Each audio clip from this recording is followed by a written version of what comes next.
এবার পরীক্ষা না দিয়ে উত্তীর্ণ শিক্ষার্থী।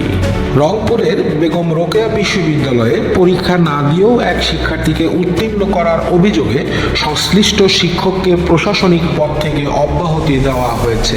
বিশ্ববিদ্যালয়ের গণিত বিভাগের 2018-19 শিক্ষাবর্ষের শিক্ষার্থী ও ছাত্রলীগ নেত্রী সুরাইয়া ইয়াসমিন ঐশী পরীক্ষা না দিয়েও উত্তীর্ণ হন।